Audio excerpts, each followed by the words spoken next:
नमस्कार दोस्तों। Welcome to Venus Astro. Venus Astro में आपका स्वागत है। एक दिन के गैप के बाद आपके सामने आ रहा हूँ। सो एक अच्छे टॉपिक के साथ। टॉपिक बहुत इंटरेस्टिंग है। अब भृगु बिंदु आपने देखा होगा थंबनेल में। Destiny point, purpose of life. हर कोई जानना चाहता है कि इस जीवन का पर्पस क्या है, ताकि उस पर्पस को समझ के उस पाथ पे चला जा सके। हाउ इंटरेस्टिंग इट इज, कितना बढ़िया है अगर आपको समझ में आ जाए कि आपके जीवन का पर्पस क्या है। और हर किसी को समझना भी चाहिए। उसके पहले टॉपिक को स्टार्ट करें। छोटा टॉपिक है लेकिन इंटरेस्टिंग है, और मैं फिर ट्रांजिट की भी बात करूंगा इसमें कि कैसे ट्रांजिट को देखते हैं। तो आप अगर नए यूज़र हैं, आपने सब्सक्राइब नहीं किया है तो सब्सक्राइब कर लीजिए। और वीडियो पसंद आता है तो उसको लाइक कीजिए। क्वेश्चंस पूछिए, रिलेवेंट क्वेश्चंस। बहुत लोगों की शिकायत रहती है कि आप राशि की बात नहीं कर रहे, नक्षत्र की बात नहीं कर रहे। मैंने कहा सब बात करूंगा, राशि, नक्षत्र, पदा, स्टेप वर्गा, वर्गास। धीरे धीरे बात करूंगा, फिर फ्लेवर उसमें ऐड करते चले जाएंगे। जैसे आज मैं एक एग्जांपल दूंगा तो आपको समझ में आ जाएगा कि मैं कोई सिर्फ ग्रहों और घरों की बात नहीं कर रहा हूँ। तो पहले समझते हैं कि ये डेस्टिनी पॉइंट है क्या, भृगु बिंदु। तो बेसिकली ये नाड़ी में पहली बार जो है उसका शोध करके निकाला गया। और CS पटेल साहब ने भी अच्छा काम इस पे किया है।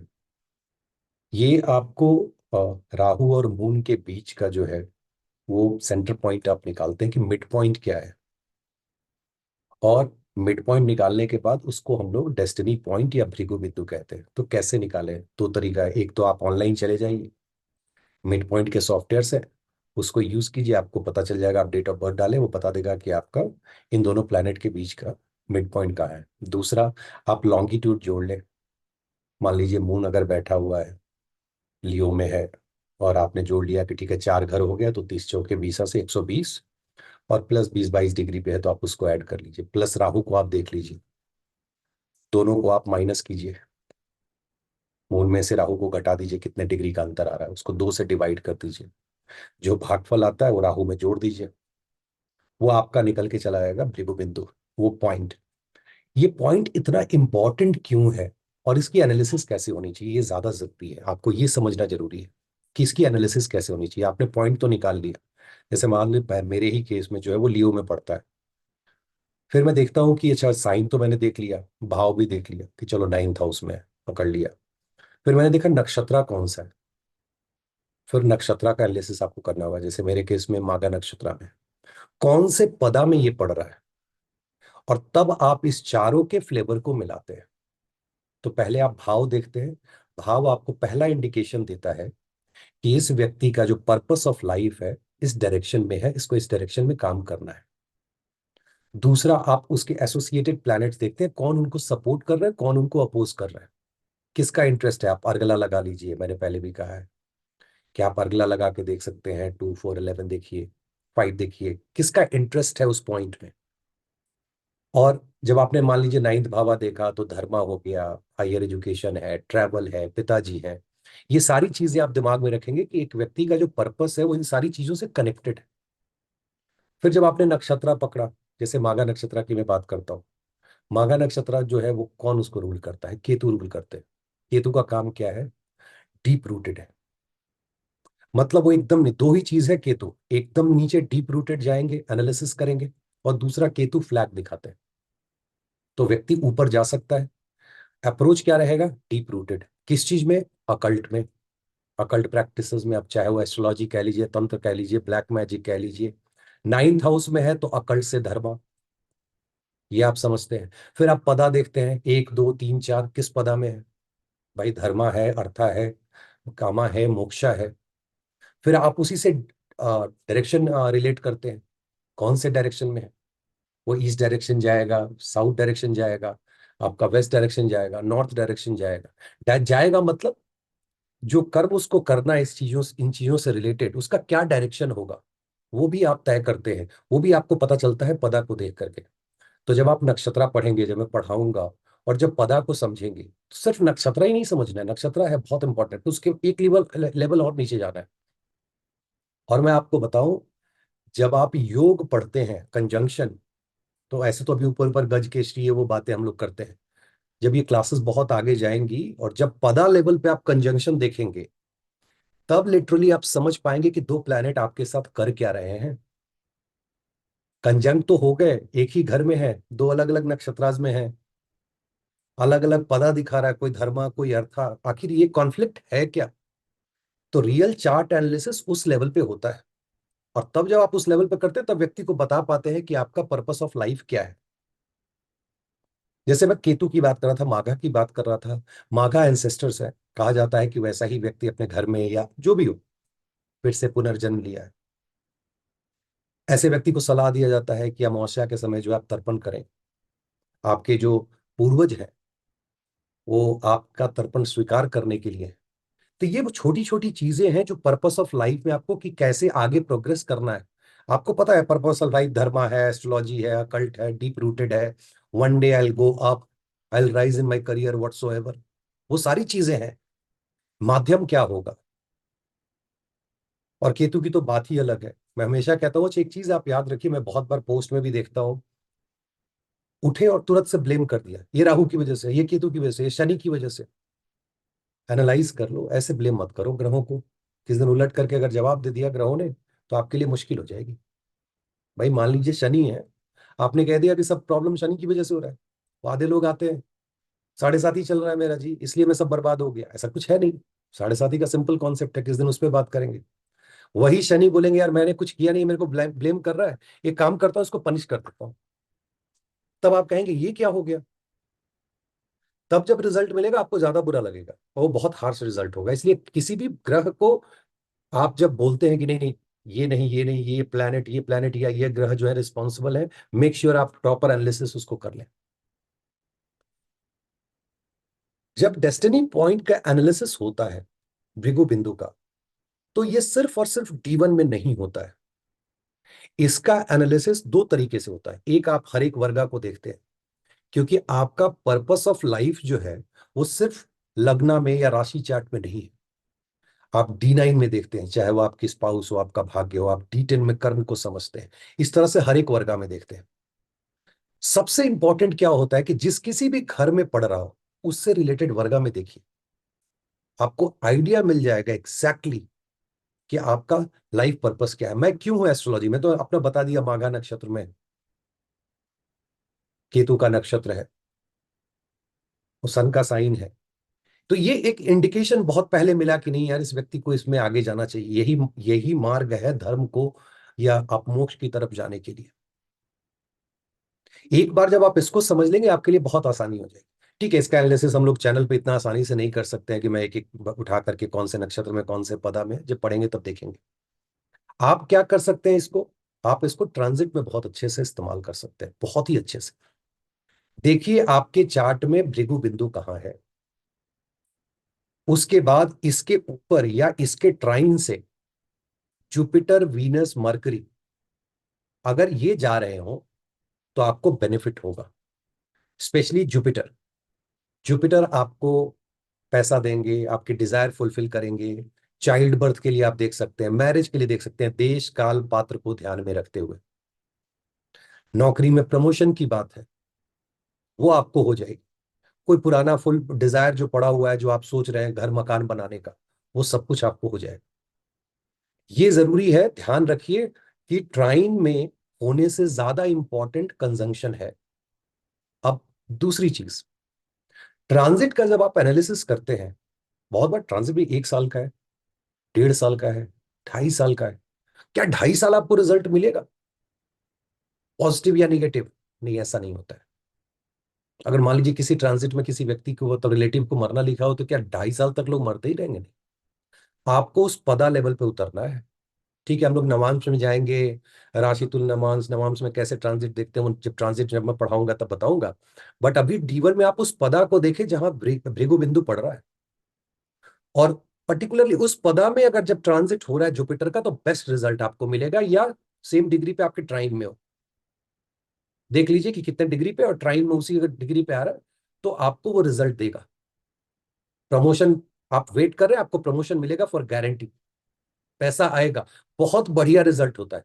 आप अपने चार्ट में अपनी जितनी पुरानी घटनाएं, अच्छी घटनाएं, उसको चेक कीजिए, भृगु बिंदु के ऊपर से या ट्राइन में जब भी जुपिटर गए होंगे आपको फायदा दिया होगा। जब मरकरी जाएंगे, जब वीनस जाएंगे, तो पुराने रिलेटिव से मिलाएंगे। एक्स लौट के आ जाएगा। बहुत लोगों का क्वेश्चन होता है जी मेरा एक्स कब लौटेगा। चार्ट में देख लीजिए लौटने का योग है, देखिए भृगु बिंदु से कब जा रहा है, आप वो एनालिसिस कर सकते हैं। मैं इन सब चीजों में नहीं पढ़ता हूँ, मैं कोशिश करता हूँ कि अवॉइड करूँ। चार्ट रीडिंग में किसी ने पूछ दिया तो बताना पड़ेगा, कोई ऑप्शन नहीं है। अब एक्स कब आएगा और वाई कब आएगा, जनरली मैं इसको अवॉइड करता हूँ, कार्मिक रिलेशनशिप है। बट अगर पूछा तो बताना है। आप देख लीजिए वीनस का ट्रांजिट कब हो रहा है, भृगु बिंदु के ऊपर या ट्राइन से। मजेदार क्या है कि भाई जब जुपिटर ट्रांजिट कर रहे होते हैं उस समय में अगर मरकरी या वीनस उनको ज्वाइन कर ले कहीं से, ये अल्टीमेट है आपके लिए। मतलब वो एम्पलीफाई कर देंगे, रिजल्ट को बहुत ज्यादा बढ़ा देंगे, अच्छे रिजल्ट को। आपको विदेश यात्रा के लिए जाना है, फॉरेन सेटलमेंट जाना है, मैंने पहले भी कहा था अगर ट्रैवल करना है, फॉरेन की बात है, तो आप एक बार वीनस को चेक करिए। जुपिटर से वीनस के देश में, खास करके यहां से अगर कहीं और जा रहे हैं, लग्जरी के लिए जा रहे हैं, पढ़ने के लिए जा रहे हैं, आप देखिए बुध है वहां पे, जुपिटर है, ये सब आपको देंगे। तो देश काल पात्र के हिसाब से ट्रांजिट को इजीली एनालाइज किया सकता है कि भृगु बिंदु को जब टच कर रहा हो या ट्राइन में है तो ये शुभ फल आने वाला है। Waiting for the result. आपने 10th 12th का एग्जाम दिया है, आईआईटी नीट वगैरह का एग्जाम दिया है, और रिजल्ट के आसपास ये हो रहा है, बहुत अच्छा रिजल्ट आने वाला है, डोंट वरी अबाउट दैट। इसके विपरीत यही शनिदेव ट्रांजिट कर जाए, मुश्किल हो जाएगी। सौरव सैडनेस जो भी हम बोलते हैं, बीमारी पकड़ लेगी। और कोई ऐसी बीमारी पकड़ सकती है जो लंबे अरसे तक चले, क्योंकि शनिदेव लंबे अरसे तक देने वाले हैं। मार्स आ जाए, कोबॉन के साथ झगड़ा हो जाएगा। सन सेपरेटिव प्लैनेट है, अगर वो आ गए, सैटर्न भी है। अब मैं भी जोड़ नहीं रहा हूं, अलग अलग करके देखते हैं पहले। तो हो सकता है स्पाउस से आपका डिफरेंस हो जाए, किसी कारणवश सेपरेशन हो जाए। कारण आप चार्ट एनालिसिस से निकाल सकते हैं कौन सा प्लैनेट कहाँ ट्रांजिट कर रहा है। हो सकता है एक का ट्रांसफर हो गया, वो भी रीजन है एक सेपरेशन का। हमेशा मौत या डिवोर्स ही जो है वो सेपरेशन का रीजन नहीं होता है। तो ये अगर दोनों प्लैनेट जुड़ जाए कि आप शनि देव जो हैं वो मान लीजिए किसी भृगु बिंदु के ऊपर से गुजर रहे हो या ट्राइन में हो, और उसको सन ज्वाइन कर ले, मार्स ज्वाइन कर ले, ये बहुत मुश्किल पैदा करने वाला है। लिटरली आपको एक समझिए कि वो सर्टेन पीरियड जो पदा वाला खास करके अगर आप पकड़ ले, और चूंकि सन वहां 1 महीना रहेंगे, फिर उसमें आप दिन भी निकाल सकते हैं, फिर तिथि के हिसाब से पर्टिकुलर डे पकड़ सकते हैं, वो सारा ट्रांजिट में पकड़ा जाता है। तो वो पीरियड बहुत कष्टकारी हो जाता है। उसी समय में सोचिए कि भृगु बिंदु के ऊपर से रेट्रो हो गए। और मैं बार बार कहता हूं रेट्रो कोई खराब चीज नहीं है, रेट्रो का बड़ा सिंपल मतलब है, मैं 2 लाइन में समझाता हूं। एक, तो आपको 2 3 अटेम्प्ट लगेगा काम करने में, और दूसरा रेट्रो का मतलब होता है कि वो प्लैनेट आपसे ज्यादा सामने वाले को फायदा करेगा। रेट्रो के समय शादी वादी होती है तो लड़का लड़की को फायदा नहीं होता, समाज को फायदा होता है, इसलिए मना किया जाता है कि जुपिटर रेट्रो हो, वीनस रेट्रो हो तो शादी ना करो। फिर उसका अलग अलग कॉन्सेप्ट है, किस रेट्रो में क्या काम करना चाहिए और क्या काम नहीं करना चाहिए। तो वो चीज आप समझ लें। बीमारी है, मैंने बताया सैटर्न को लॉन्ग लास्टिंग बीमारी देंगे आपको। फादर मदर इनके हेल्थ को लेकर के आपको बहुत कॉन्शियस रहना है। अच्छा, जब मैंने मदर की बात की तो मुझे मून याद आ गए। इसको, वो जिसको बोलते हैं ना एक लाइन पकड़ लिया और चले गए, कल किसी ने कहा भाई साहब आप बताते तो हो, अगर कुछ लोग ऐसे हैं जिसको पकड़ के कुछ इंप्लीमेंट कर दिया, गलत हो गया तो कर्मा आपको आएगा, मेरे को नहीं आएगा। मैं निश्चिंत हूँ, भोलेनाथ जानते हैं, मेरे मन में कलछल नहीं है। जो बता रहा हूँ आपके लिए बता रहा हूँ डिस्क्लेमर के साथ कि इसको एक साथ ना ले। अब मून का ट्रांजिट आप देख रहे हैं, भृगु बिंदु से मून आपके चार्ट में बढ़िया है। भृगु बिंदु दिखा रहा है कि आपको शेयर मार्केट से फायदा होगा। देख लीजिए भाई, ट्रांजिट एनालाइज कर लीजिए, आपको पता चल जाएगा किस दिन आपको फायदा होगा। रहेंगे वीनस, रहेंगे मरकरी, रहेंगे ट्राइन में है, ओवर में है। आप देख रहे हैं कि मून का ट्रांजिट सपोर्ट कर रहा है, easily you can make money. But ये इसको ऐसा नहीं लेना है कि हाँ बस कह दिया सर ने, चलो अब तो आज लगा देते हैं 10 20 लाख रुपए, पढ़ लिख करके। मरकरी है, थोड़ा पढ़ लिख लो। यही अगर जैसे जुपिटर की मैं बात करूं, फिर वापस जुपिटर पे जाऊं, तो कोई बीमारी अगर चल रही है तो वो रिकवर करा देंगे। और सैटर्न जो है वो बीमारी आपको दे देंगे।